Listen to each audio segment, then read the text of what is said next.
Well, Toronto's Premier Doug Ford and NDP Liberal leader Jagmeet Singh are firing back at Donald Trump in regards to the 25% tariff he intends to impose upon Canada, and they are not having it. Take a look. Doug Ford says it would be a last resort, but Ontario is prepared to turn off the power it supplies to 1.5 million American homes. That's if Donald Trump follows through on 25% tariffs on Canadian goods going into the States. The feds have come up with a plan to add more resources and technology at the border, trying to limit the movement of migrants and drugs. But Ford says Canada needs to show the U.S. it has tools in its tool belt ready to reach for. If they put on tariffs, it's going to be unaffordable for Americans to buy electricity. Just like if they put tariffs on the 4.3 million barrels of oil that's Alberta shipping down to the U.S. If you put 25%, that increases every barrel of oil by, every gallon of gasoline by $1.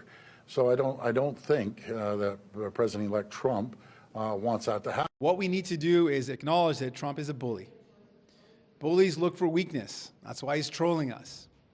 So we need to send a message of strength. We need to have a real war room ready to go, fighting for Canadian jobs with unions at the table. We need to put in place and get ready to put in place retaliatory tariffs. We have to make it clear, if Trump picks this fight, it's going to hurt both of us, and it's not a fight that he wants. We have to show strength, that we're willing to do whatever it takes to protect Canadian jobs. We have to also make sure it's very clear that tariffs on Canada don't just hurt Canadians, it's going to hurt Americans. We need to make that message very clear, make sure the pain is felt, and so he knows this is not the direction he wants to go. So as you can hear, Doug Ford is saying that he's going to cut off energy to 1.5 million Americans. And Jagmeet Singh is saying Trump is a bully and Canada needs to stand strong and not allow this tariff to happen. And again, the reason why Donald Trump is saying that he wants to charge this tariff, or at least this percentage of tariff, is because of the illegal migrants that have been able to come across into the United States from Canada, as well as the drugs, with fentanyl being the main one, that was being smuggled over to the United States. And he's blaming Canada and Mexico. So as a result of that, he's like, you guys are going to pay 25%. And I've said this before, if Canada was to be charged 25% in tariffs, I promise you, this country will go, actually, it'll be a new bottom. How low Canada will sink. Economy-wise, jobs-wise, businesses will go out of business completely. A lot of jobs will be lost. It will be a real economic just hell, basically. So these premiers and these politicians here are coming out and saying, you know what? We're not going to allow you to bully us. We're not. This is what we're going to do if you do this to us. But you know who's very quiet? The actual Prime Minister of Canada.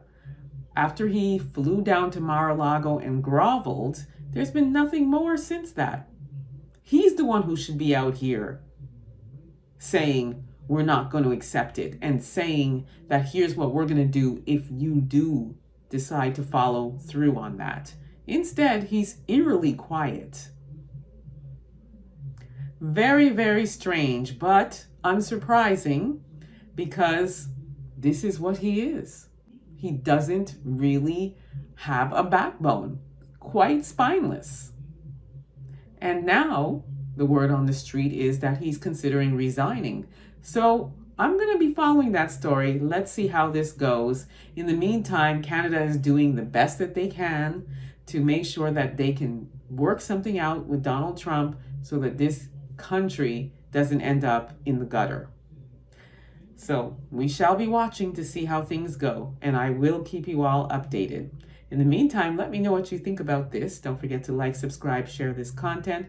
Also, don't forget to download the African Diaspora News app. You can grab it at the Google or Apple store, or head over to africandiasporanews.org. Download it there. You will not be disappointed. Also, subscribe to my YouTube channel, The Black Experience with Emma Ansah. Until next time, please be safe, everyone.